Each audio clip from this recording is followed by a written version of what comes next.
Oi, tudo bem com você? Meu nome é Roberto, sou professor de Geografia e hoje nós vamos falar sobre o conflito na Palestina. Tranquilo? E aí? Bom, na aula de hoje é um assunto importante, um assunto atual e um assunto que é atual há muitos anos, que é o conflito na Palestina. Eu vou fazer alguns vídeos sobre isso, né? Mas esse conflito ele continua. E ele está no momento, um dos momentos mais sangrentos da história, um dos momentos que tem mais vítimas dentro desse conflito entre palestinos e israelenses, né? Mas a gente vai entender esse contexto geral desse conflito nesse vídeo. Então essa é a ideia. É um vídeo um pouquinho histórico, geográfico, mostrando o porquê desse momento que a gente está vivendo, né? Se você for procurar notícias, né, de alguns dias atrás, você vai perceber que há ameaças dos dois lados, né? O governo turco condenando o governo israelense contra-atacando declarações da ONU sobre a sua postura na guerra, né? Notícias sobre o apoio da população ao Hamas, sobre mortes dentro da faixa de Gaza, enfim. Você vai ver várias notícias sobre esse conflito, que eu vou depois fazer vídeos sobre isso também.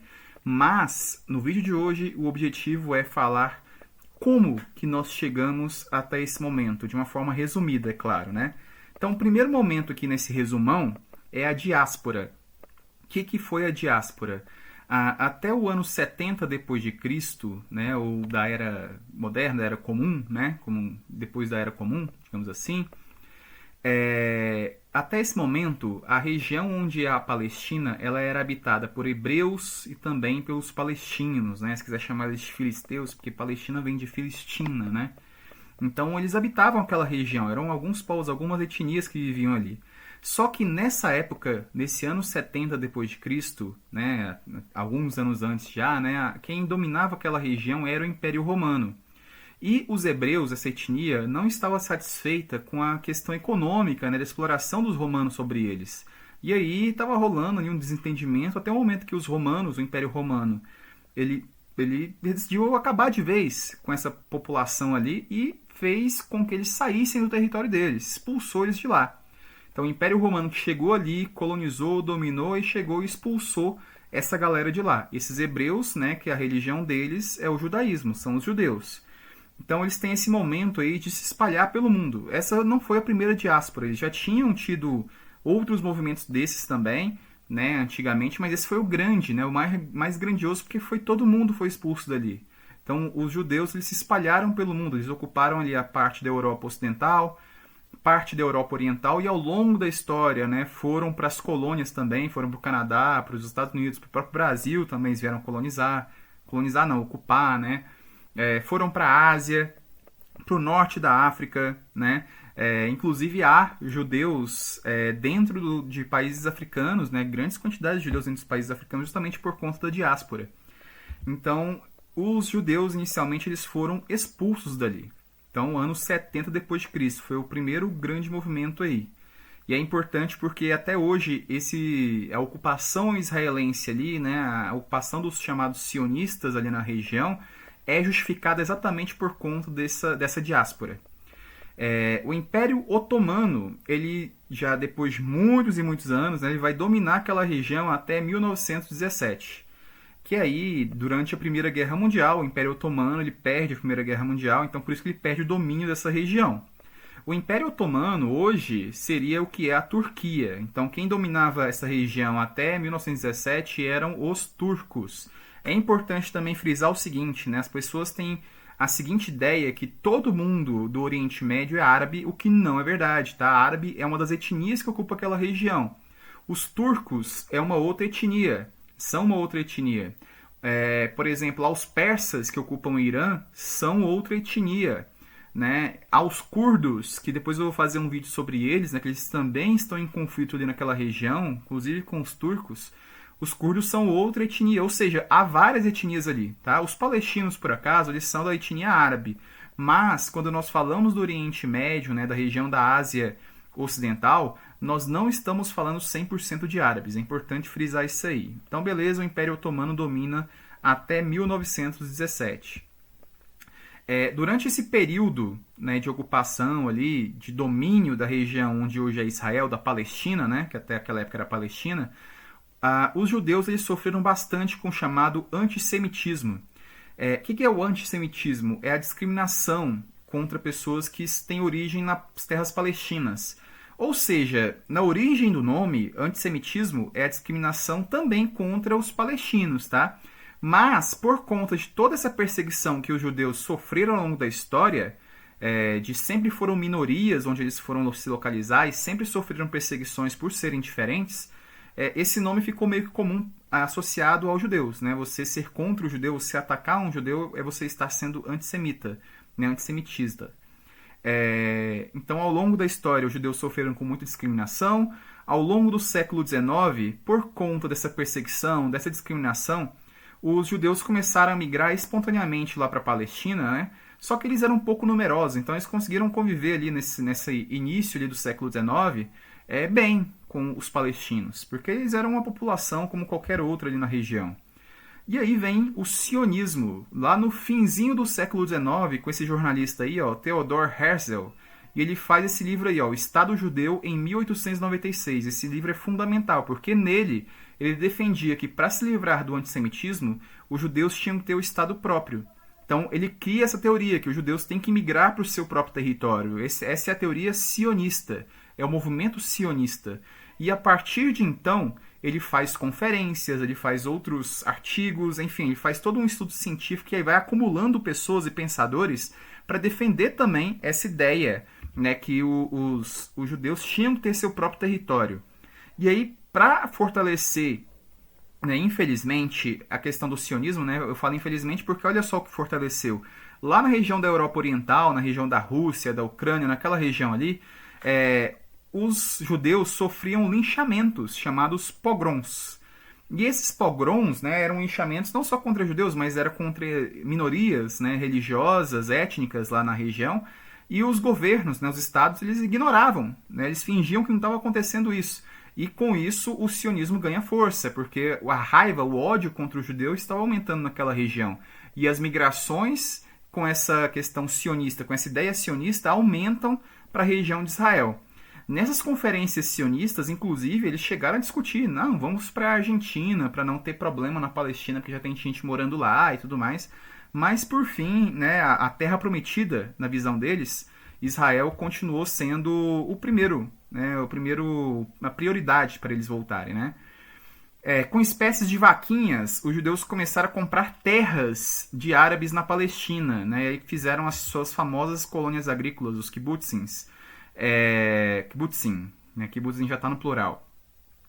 Houve um aumento muito grande de judeus lá na Palestina e isso vai causar atrito, né, entre os palestinos e os judeus, porque está aumentando.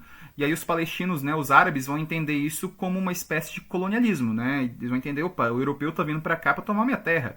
Assim como o europeu fez na África, na Ásia, na região da Índia, da Palestina, enfim, na América. Então o europeu está vindo aqui para tomar minha terra. Então eles vão entender isso, tá? Após a Primeira Guerra Mundial, lembra lá, Primeira Guerra Mundial, quem dominava era o Império Otomano, aí acaba a Primeira Guerra Mundial, o Império Otomano perde suas terras. E aí o vencedor da guerra, né, ganha as terras. Quem foi o vencedor daquela região ali foi o Império Britânico. Então, Inglaterra, né? Então, após a Primeira Guerra Mundial, quem vai dominar aquela terra ali são os britânicos. Tem essa declaração muito famosa, que é a Declaração de Balfour, que ele promete terras para os judeus, desde que não pegue terras de quem já está morando ali.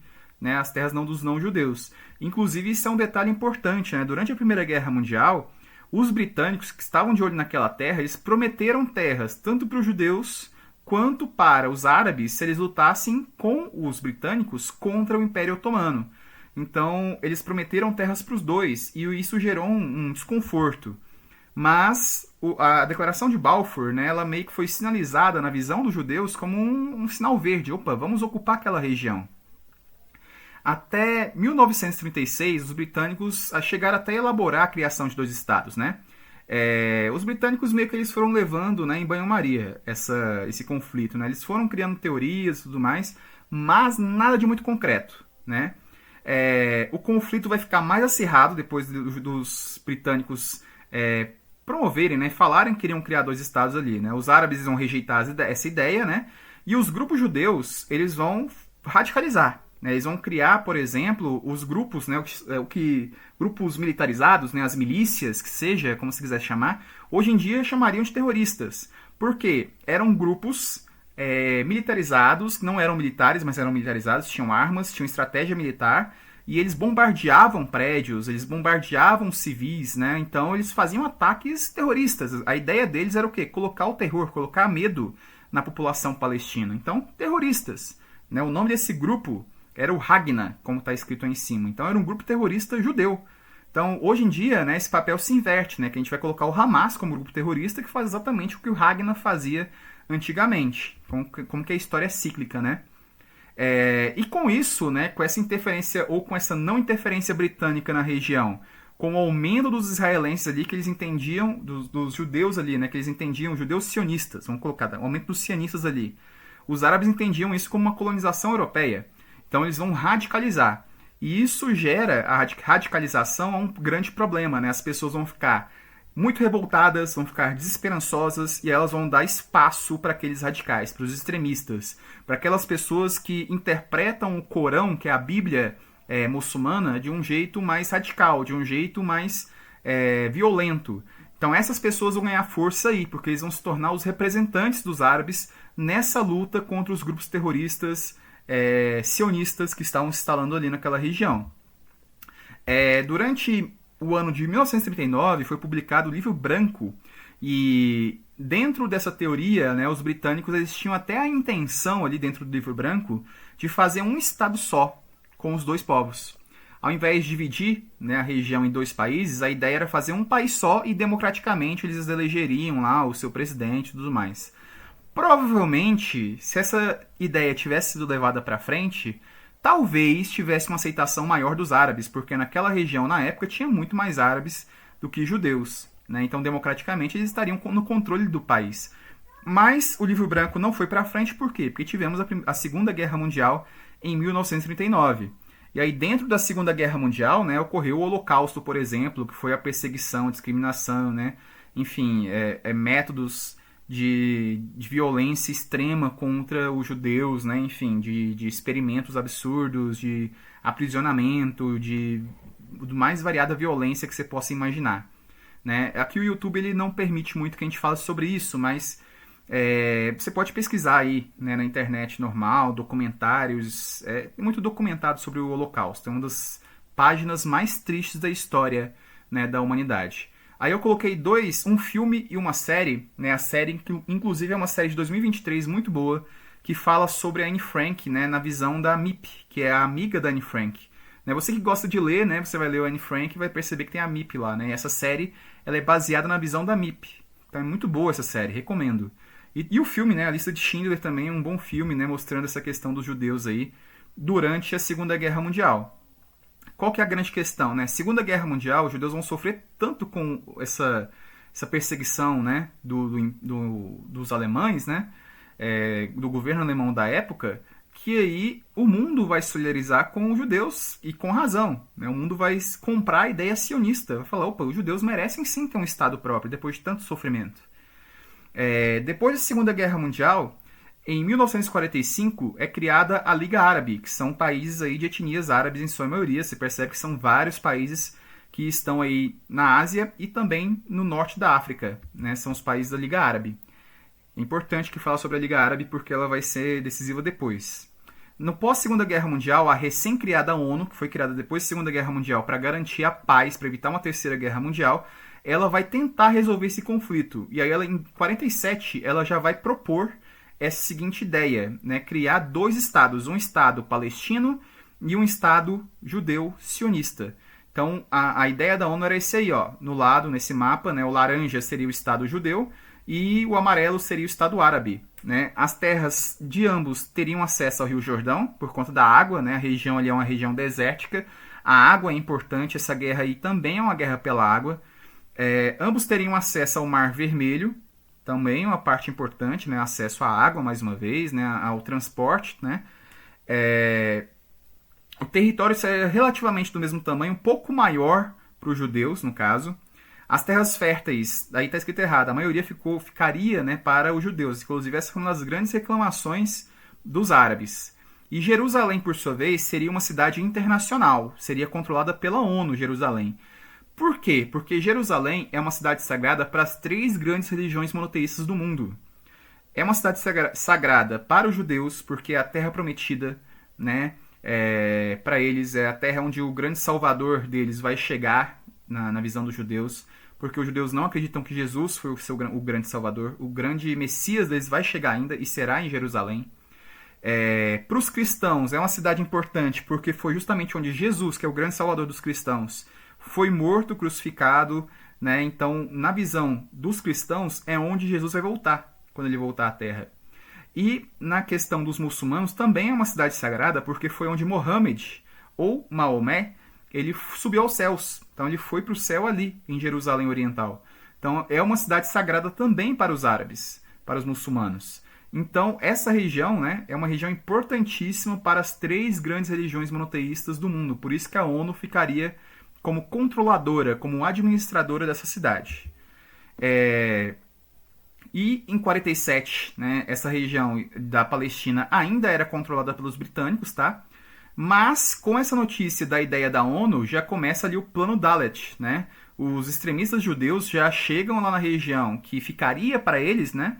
E começa a expulsar os palestinos sem esperar a ONU decidir nem nada. Então começa a expulsar e aí nós já temos uma grande quantidade de refugiados palestinos espalhados pelo mundo nessa época, né? São mais de 250 mil palestinos que são expulsos de sua terra por conta dessa ideia da ONU de dividir, né, o Estado em 2. Em 48, o Império Britânico ele perde o mandato de ficar aí com essa região. E aí a ONU assume e, por fim, tem a criação do Estado de Israel. Então, em 48, tem a criação do Estado de Israel com a Palestina convivendo aí 2 estados, né? Justamente essa ideia da ONU aí. A Liga Árabe, aquela que foi criada em 45, ela não aceita essa divisão e um dia depois ela começa o conflito árabe-israelense. Eles atacam, né, o Estado de Israel, o recém-criado Estado de Israel. Só que o que eles não contavam é que o Estado de Israel ele tinha um poder militar muito grande, tinha treinamento, tinha armas que eles não contavam, né, e tinha uma organização que eles não contavam. E isso faz com que Israel ganhe esse conflito, né? Depois de alguns meses, Israel ganha o conflito e, como consequência, Israel aumenta seu território em cerca de 40% em relação ao que era feito pela ONU. Então, Israel toma bastante terra aí. Inclusive, Jerusalém vira um motivo de briga, né? Porque fica ali, Jerusalém, parte de Israel e parte ali fica na região da Palestina, né? No caso, aí vai ser a Cisjordânia.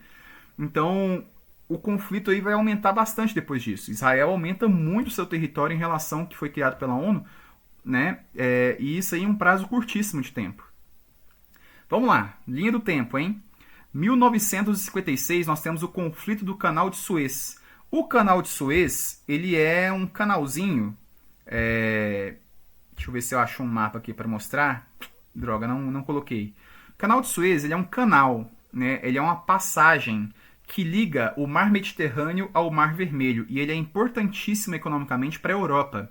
Porque através desse canal, as mercadorias que passam de embarcações passam por ali e vão para a direção da Ásia. Se não existisse o Canal de Suez, as embarcações teriam que dar a volta na África para ir para a Ásia. Então imagina o dinheiro, o tempo que seria gasto para fazer isso. Fora que passar lá no sul da África também é uma navegação difícil, né? Então o Canal de Suez ele é importantíssimo economicamente para a Europa. Quem criou o Canal de Suez, quem financiou, foram os franceses e os britânicos, eles que tinham esse domínio ali. Só que em 56 o presidente egípcio ele nacionaliza, ele estatiza, ele pega o Canal de Suez para ele. E aí isso gera, obviamente, uma crise. Então os britânicos, os franceses e os israelenses se juntam para atacar o Egito. E aí gera uma crise, né? Os 3 contra o Egito, como é que o Egito vai conseguir responder a isso?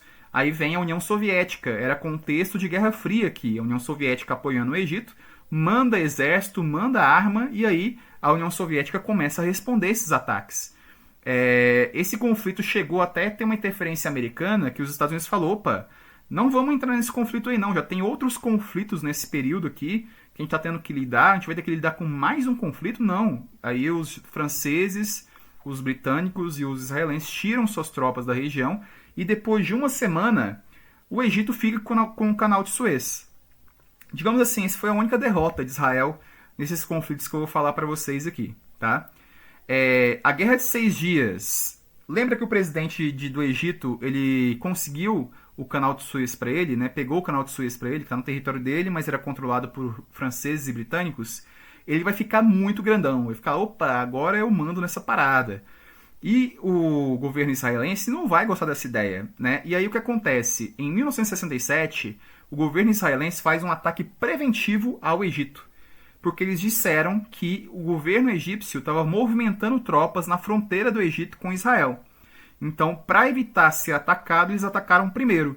E aí, em 6 dias, Israel arrasa qualquer um dos seus inimigos. Ele acaba com seus inimigos e pega terras aí, ó. Vai pegar as colinas de Golã lá na Síria, lá no norte, né? Vai pegar a região aí que até então era da Palestina ainda, né? A Cisjordânia. E vai pegar a faixa de Gaza e vai pegar também a Península do Sinai, que era do Egito. Ou seja, Israel vai aumentar bastante seu território depois da Guerra dos 6 Dias, inclusive pegando território do Egito. 1973, passando alguns anos de novo, nós temos aí um conflito muito parecido com esse conflito do ano de 2023, né? A Guerra de Yom Kippur, porque foi um ataque num feriado judeu, né? O Dia do Perdão. E nesse ataque, né, os árabes, né, que fizeram esse ataque, eles atacam lá a Península do Sinai e as colinas de Golã. Israel vence novamente esse conflito e continua ocupando as terras, não perde terras. Até que 2 anos depois, no acordo de Camp David, né, com a interferência americana para diminuir os conflitos ali do Egito com Israel, a Península de Sinai é devolvida ao Egito. Israel devolve a península e aí o conflito entre os dois, pelo menos, arrefece. 1982, Israel invade o sul do Líbano e ocupa ele até o ano de 2000. Lembrando que o Líbano, isso aí eu posso fazer um vídeo depois, ele tem um outro grupo que é chamado de grupo terrorista por muitos, que é o Hezbollah. Então, o Hezbollah é um outro grupo que preocupa os israelenses, inclusive nesse conflito atual, o Hezbollah também está em conflito com Israel. Também tem conflitos ali, não é só os palestinos da faixa de Gaza que estão em conflito com Israel, tá? Tem outras etnias que estão atacando ao mesmo tempo, por se solidarizarem, né, com o governo ali da faixa de Gaza. 1987, importante aqui, tá? Nós temos aí a primeira intifada. A intifada é quando o povo árabe estava tão revoltado, tão estressado, tão cansado de tudo, que eles começam a atacar os exércitos israelenses com pedra mesmo, tacando pedra lá nos tanques e tudo mais. E dessa primeira intifada, com o povo revoltado, surge o Hamas. O Hamas, antes da primeira intifada, ele era um grupo assistencialista, ele ajudava as pessoas. Era, sei lá, a pessoa estava passando fome, ele dava uma cesta básica, era basicamente isso que o Hamas fazia. E por conta do surgimento do Hamas, o governo israelense vai ver uma oportunidade aí. Eles vão financiar o Hamas, vão dar dinheiro para o Hamas. Porque o Hamas, na visão de Israel à época, ele seria uma outra força dentro dos palestinos que já tinha um governo, né, que era a Organização da Libertação dos Palestinos. Então, para enfraquecer, né, a OLP, eles dão essa ajuda para o Hamas surgir. E aí, depois de muito tempo, a gente vai ver que o Hamas vira um grupo extremista também. Acordo de Oslo, em 1993, né, com interferência americana, lá na Noruega, né, Oslo, o governo aí, ó, o presidente americano, o Bill Clinton, né, ele vai fazer esse acordo entre Israel, né, e a OLP, que é a Organização de Libertação dos Povos Palestinos, e Israel promete devolver a faixa de Gaza e a Cisjordânia para os palestinos. Né? O Fatah, que foi criado em 1959, que é um partido político que hoje em dia governa a Cisjordânia, aceita. O Hamas, que governa a faixa de Gaza, hoje em dia não. E os judeus também tiveram resistência de um lado, tanto é que o primeiro-ministro israelense à época, ele é morto 2 anos depois, né, por conta desse ataque. Ele sofre um ataque justamente porque ele fez, por conta desse ataque não, por conta desse acordo, né? Ele sofre um ataque justamente porque ele fez esse acordo com os palestinos, não concordaram e sofre esse ataque. Segunda intifada, no ano 2000, após a visita de um general israelense, o Ariel Sharon, a Jerusalém Oriental, tem uma nova intifada. Os povos palestinos entendem isso como uma provocação, né? Ele entrando na terra sagrada palestina, que é Jerusalém Oriental, terra sagrada muçulmana, né? Em 2002, Israel começa a construir um muro na fronteira com a Cisjordânia, né, além dos limites estabelecidos pela ONU, porque Israel, desde então, ele está fazendo assentamentos, ele está comprando terras na região que é da Cisjordânia, que a ONU, inclusive, ela fala que isso é errado, né? Não pode, isso é um crime também, né? Israel tomar terras que são oficialmente dos palestinos. Em 2005, nós temos um novo momento, né? Israel começa a desocupar a faixa de Gaza, né? E a faixa de Gaza passa a ser controlada pelo Hamas, e a Cisjordânia é controlada pelo Fatah. Né? Então, é aí o momento que o Hamas ganha a eleição em 2006 para controlar a faixa de Gaza, e desde então é quem domina a faixa de Gaza. Então, nós temos dois grupos palestinos. Um grupo domina a faixa de Gaza, que é o local de conflito atual entre Israel e palestinos, e o outro grupo domina a Cisjordânia, que são esses pontinhos. Perceba que a Cisjordânia ela já está muito prejudicada, né? Justamente porque esse governo mais pacífico, entre aspas, né, dos palestinos aqui, ele está sendo dominado pelo dinheiro, né? Os sionistas, né, israelenses, eles estão tomando terras deles, né, através do dinheiro. E percebam o tanto de território que os palestinos perderam com o tempo, né? Olha só, que eu falei para vocês, né, que tinha os assentamentos por conta dos sionistas, em 47 a ONU divide, olha só como já estava em 67, e agora 2010 estava desse jeito, e agora se fizer um mapa, depois aí 2024, por aí, você vai ver que vai diminuir ainda mais as terras palestinas. Israel vai aumentar ainda mais seu território, porque ele já ocupou, por exemplo, um pedaço da faixa de Gaza, que já é pequena, ele já tomou uma parte dela novamente. 2008. E aí, aqui, galera, de 2006, quando o Hamas assume a faixa de Gaza, até o ano 2018, é ataque atrás de ataque, né? Ataque contra ataque, enfim, vai ser esse conflito sempre. O Hamas defende a extinção do Estado israelense, e o governo israelense atual, ele é ligado àquele grupo, né, de militares lá, o Hagna, né, o paramilitar, aquele grupo lá. Ele, na origem dele, ele vai se unir para o exército israelense depois que Israel surgir, e do exército israelense vão surgir alguns partidos políticos. Dentre esses partidos políticos, né, digamos assim, um bisneto deles é o partido político do primeiro-ministro israelense, o Benjamin Netanyahu, né? Então, por conta disso, né, é um governo também extremista. Ele também, no fundo, ele não admite, mas no fundo ele quer o Israel todo para o israelense, né? Ele não quer Cisjordânia, não quer existência de Cisjordânia, não quer existência de Palestina também. Então o Hamas, em 2008, lança foguetes contra Israel, e aí que a gente vê a proporção da guerra, que sempre foi assim. 1.400 palestinos morrem e 13 israelenses morrem. De 2014 a 2018, né, o Hamas continua atacando, sofrendo contra-ataques. Israel não reconhece o Hamas como autoridade governamental. Os palestinos, por sua vez, né, pleiteiam a retomada do território da Cisjordânia, como a ONU tinha sido elaborada, né, a capital em Jerusalém Oriental, e a retirada dos assentamentos sionistas na Cisjordânia, que são condenados pela ONU. Né? Nenhum desses três aspectos Israel concorda também. Em 2018, nós tivemos um acirramento desse conflito, né, depois que Donald Trump ele mudou a embaixada americana para Jerusalém. Quando ele faz isso, ele está admitindo para o mundo que a capital israelense é Jerusalém. Né? O mundo entende a capital israelense como Tel Aviv. Né? Mas quando o Trump muda a sua embaixada para Jerusalém, ele está falando Jerusalém é dos israelenses e ela é a capital deles. Enfim, aí começou um novo conflito, aumentou o conflito. Em 2023, outubro de 2023, nós temos esse ataque, né? O Hamas ataca Israel por terra e via parapente, né? Sequestra diversas pessoas, é um ataque lamentável. Se você for olhar os vídeos, é uma coisa terrível também. Quando a gente fala isso aqui, galera, a gente não está tomando partido de nenhum dos dois lados, né? Os dois lados têm essas coisas lamentáveis, né? A guerra é uma coisa triste. Então aqui é tudo muito triste, né? Não tem preto no branco, aqui é tom de cinza, tá, galera? E Israel faz um ataque violento, né? Um contra-ataque na faixa de Gaza, que continua acontecendo, né? E aí táticas que podem ser até consideradas como crimes de guerra. Na verdade, os dois lados têm crimes de guerra, né? Israel, por exemplo, chegou a cortar água, cortar luz, né? Enfim. Da faixa de Gaza, né? Porque tem esse controle da região. A faixa de Gaza, galera, ela é quase como se fosse uma prisão a céu aberto ali.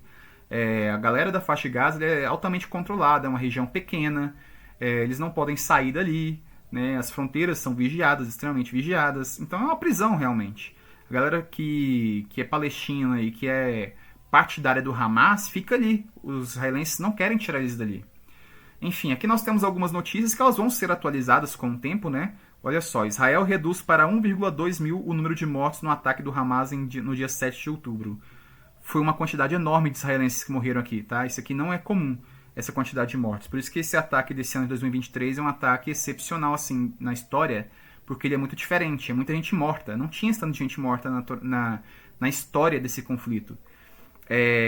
Pelo lado de Gaza, disse que é 20 mil mortos, mas aqui é mais difícil ainda de se contar, porque é uma região de mais difícil acesso, né? Ninguém quer entrar ali também, mas é mais difícil contar o número de mortos. Mas até então, acredita-se que morreram 20 mil pessoas até o momento, né? Dessas 20 mil pessoas, a gente vê que a maioria são mulheres e crianças. O lado israelense acusa o Hamas de fazer isso, né, de propósito, usar a faixa de Gaza como uma espécie de estratégia para conquistar o mundo, conquistar a simpatia do mundo. Porque ao ver crianças e mulheres morrendo por conta da guerra, por conta de ataques israelenses, o mundo vai se solidarizar com o Hamas, vai apoiar a causa do Hamas. Então Israel ele acusa o Hamas de usar o seu próprio povo para ganhar a guerra através da pena dos outros, né? Bom, o ataque de 2023, né? Esse ataque de outubro de 2023, a causa desse ataque, né, do Hamas é uma causa basicamente porque os países árabes eles estavam muito próximos de muitos deles começarem a reconhecer Israel como um país soberano. Muitos deles estavam fazendo acordos econômicos. A Arábia Saudita estava muito próxima de fazer um acordo econômico com Israel. A Arábia Saudita é um dos países muçulmanos árabes mais ricos, né? É o mais rico do mundo ali. Então, se a Arábia Saudita faz acordo com Israel, é um problemão na visão da Palestina, né, dos palestinos. Então, esse ataque meio que foi um ataque por conta desses acordos econômicos, né, com os países árabes, né, enfim. Nesse ataque, o que a gente pode... e outra coisa, né? Pelo lado de Israel, tem uma outra coisa importante, que Israel tem das polícias com a maior inteligência do mundo, né? Com uma inteligência muito boa, que é a Mossad, né? Um grupo de espionagem muito bom. Como que eles não perceberam que o Hamas iria fazer aqueles ataques? Então essa é uma grande questão que está sendo investigada. Você pode ver notícias aí que estão saindo, né, sobre isso. Será que eles não sabiam mesmo? Por que permitiram? O que aconteceu? Por que esse ataque aconteceu? Qual foi o motivo, né? Porque esse ataque desencadeou milhares de mortes na região. Por que esse ataque significa, né? Que eu coloquei para vocês. Que ambos querem a extinção do outro. O Hamas quer acabar com Israel. O governo israelense, que é um governo mais extremista, também quer acabar com os palestinos. Inicialmente eles querem acabar com os palestinos da faixa de Gaza, mas posteriormente eles vão querer acabar também com a Cisjordânia. É dito que a faixa de Gaza é um grande apartheid, né, uma separação dos palestinos em relação aos israelenses. Tem um detalhe importante, né, a Palestina ela é reconhecida por mais de 130 países do mundo, mas os principais países do mundo não reconhecem a Palestina como país. Né? A Palestina não é reconhecida como país, ela faz parte de Israel, na visão desses países centrais. E aí vem uma questão. Se a Palestina ela é de Israel, por que o povo palestino não tem direito a voto, se é tudo Israel? Então aí nós temos um outro problema da democracia israelense, né? Tudo bem, a gente sabe por quê. A faixa de Gaza é considerada como a maior prisão do mundo a céu aberto, né? E como eu disse, tem crimes de guerra dos dois lados, né? Por exemplo, aí, ó, tem o comissário da ONU falou que os dois lados cometeram crimes de guerra, né? Lá na faixa de Gaza, por exemplo, até 5 de novembro foram 31 ambulâncias atacadas, 51 estabelecimentos de saúde, 16 hospitais dos 35 hospitais, né? Vários trabalhadores essenciais mortos, jornalistas, né? Agências da ONU, profissionais da saúde, defesa civil, enfim. É muita tragédia nesse lugar, né? E aí, lembra que eu falei, né, que o Israel, ele fala que o Hamas faz isso para sensibilizar o mundo, né? Olha só que curioso, né? O apoio dos palestinos ao Hamas está crescendo, né? Somente 7% querem a democracia. Então, ali você percebe que são pessoas que não têm esperança nenhuma mesmo. Eles querem morrer pela causa, né? Eles querem ser mártires mesmo. Tem até um filme, eu esqueci o nome do filme, que é um filme palestino que ele mostra mais ou menos essa ideia, né? Que a galera lá, a vida deles é muito lamentável, né? É uma vida de prisão mesmo. Então, eles já nascem numa prisão. Então, na cabeça deles, né, eles têm que lutar pela causa, pelos seus sucessores, na verdade. Conclusões. O conflito ele é praticamente indissolúvel, né, porque um quer acabar com o outro. O Hamas ele quer o fim do Estado de Israel, o governo do Israel quer o fim dos palestinos, né? Como eu falei para vocês. É um conflito que não é religioso, é importante falar isso, né? Disse que a origem muito é um conflito entre judeus e muçulmanos, mas não é, cara. O conflito ali é por território, é um conflito pela água, é um conflito pelo território da região de Israel, que os sionistas falam que esse território era deles e eles foram expulsos pela diáspora. Lembra que eu falei que era importante? E os palestinos, por sua vez, falam o seguinte: olha, beleza, aconteceu a diáspora, mas depois disso a gente ocupou aqui. A gente ficou 1000 e tantos anos aqui. Como é que vocês querem reivindicar uma coisa que 1000 e tantos anos se passaram, sabe? Então é um conflito territorial, né?